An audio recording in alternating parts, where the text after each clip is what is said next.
Thanks a lot for coming in. Good morning, happy to be here. Something about this community appeals to you? This is a wonderful place to live. For Kelowna Now, this is Camp Mulgat. And we're joined by Kevin Johnson from the Urban Development Institute of BC, Okanagan chapter. Thanks for joining us. Thanks very much for having me. So I called you because I saw this video that you had produced that showed Kelowna present time, and we see some of these buildings that are starting to go up. Then we see the sort of the more distant future where the downtown really fills in with buildings. What are we looking at there? Is this based on what really could be something like Kelowna's near future? Yeah, it's intended to, start a discussion about what the future of Kelowna might look like, and it is based on existing zoning that is under the city, a C7 zone. It does take some liberties, some variances for height are expected in the future, so we've added those in there. But the overall vision was, created a visual representation of the downtown core. Yeah. This isn't some outlandish exaggeration. This could very well be what a C7 zoning in Kelowna's downtown could produce, something similar to that. I think that based on the current guidelines and the current direction of the OCP, everything's focused towards an urban development and a lot of the growth for the city of 50,000 people coming in over the many years to the future here. That's what the city could look like in 30 to 40 years. So you showed this video to the people at this conference. Yes. This Our Story conference? Our Future City, yeah. Our Future City. What sort of reaction did it bring about? Lots of conversation. We had a big flat screen TV with it just kind of on loop, and everybody just kind of gravitates towards it and are mesmerized by, oh wow, this is what, the city could look like.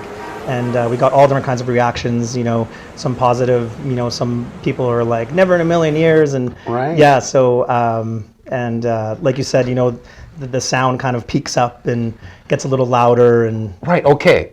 The way it was edited, for people who look at the video, you're hearing the birds chirping, and then when it really densifies, there's honk, honk, and there's it almost seems to be editorially using that audio, telling people that, hey, is this really what you want, right? Was that intended, or? No, we weren't intending for it to be, sway anybody one way or the other. It's more just kind of, hey, look, this is, it's going to get louder. It's going to, we showed a secondary crossing, and we purposely, Ben from Apple and Martin, who put the video together, purposely, used the Golden Gate Bridge, so people know that it's not too serious, and that you should take this with a grain of salt. And it's all just a concept. Yeah, it's to get the conversation started about growth and what we're going to do and some of the challenges that we're going to see.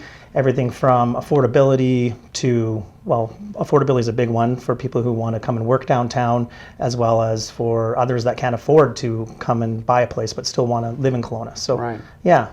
Talking to people in Kelowna and candidates running in this civic election, almost everybody seems to agree now that, with some exceptions, that having density and building up is the way to go. But yet you show people a video like that, and and for some people it gives them pause, doesn't it? Mm-hmm, certainly. I mean, not all the growth is going to be in like that kind of high-rise form. With like the U7 zone, our U7 zone, a lot of the densification is going to be happening, on the street level as well. But this is what is proposed. This is what's being pushed, and it's it's high-rise construction is concrete. So these aren't like feasible developments. This is like, like you see being launched for all the latest developments like Brooklyn or Ella or One Water or any of those, or even West Corp's Hotel. So these are not feasible constructions. So it's a little bit of a different vibe in the development industry for Kelowna. As we grow up, you're going to see more of this. So, but there is nothing like video, is there, to really get people to kind of look at it, get a feel for it, and then talk about, if that looks too dense for some people's liking, is it just a little bit too dense, or and it is a good way to get people thinking about it. Yeah, like one of the things that came out for me was, hey, if you look at a visual skyline, well, how does that give Kelowna its character? Where's the creative aspect of that landscape? And there's a lot of things that are driving the look and feel of buildings. One is the zoning. One are the regulations for buildings, like a envelope for a wall now is increased from, maybe 8 inches to almost 14 or even 17 inches by the time you've got an energy efficient building, which Right. is also the future. And so, the whole visual landscape is going to be different. We're not going to see, I don't think, a False Creek, Vancouver, glass structures everywhere, pretty. But I just don't, based on what we learned in the conference this past week or over the weekend, that's just not the future. Less glass. Smaller windows, yeah. More efficient buildings, so more efficient from an energy standpoint, but one of the keynote speakers was from the Canadian Green Building Council. He's the CEO and president of Canadian Green Building Council, and he was concentrating most of his efforts on reducing carbon, so not energy efficiency, but carbon, Right. carbon zero. So One of the benefits of glass, I think, and I don't know anything about building, but with all that reflective material, doesn't it add light? Light is bouncing off one and getting more light down to where the people are between the buildings. Yeah. If you put up buildings with smaller windows and more concrete, doesn't that make it kind of darker? yeah, well, I mean, that was brought up in the architecture debate, and they kind of use the same model that you're talking about with all the glass and False Creek. I call it Right. a False Creek model. That's we might want a mishmash. They said that as architects, it's good to have diversity in the buildings themselves, and Right. and so that's good. But one of the latest innovation center building, the architect Stoke Tani talked about how they are letting light into the center of the building, so increasing the footprint of the building, but then having kind of a center corridor, so you've got light coming in on both sides of the corridor is, it's something that they want to promote and is healthier for people who are working and living in these buildings. So Right. that's all part of the design. Yeah. Are these exciting times for builders around here in particular? I mean, we're seeing, obviously there's never been a time when 12 high-rises are all talked about going up in the near horizon, Yeah. and then more in the future. Is it exciting times for the...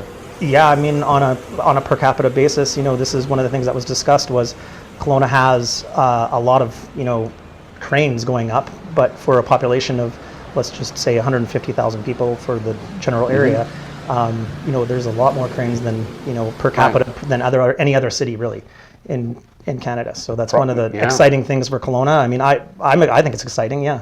Yeah, so things are going to change, and I guess if people have concerns about it, Yeah. now is the time to kind of get engaged on the Absolutely, topic. yeah. The city's going through an OCP update or a new OCP, and that's going to define kind of the growth of the city moving forward for several years. So Right. they've gone through a really large kind of information session where they're getting comments from the public through Imagine Kelowna and a few other avenues, and UDI is actively involved in those discussions as well.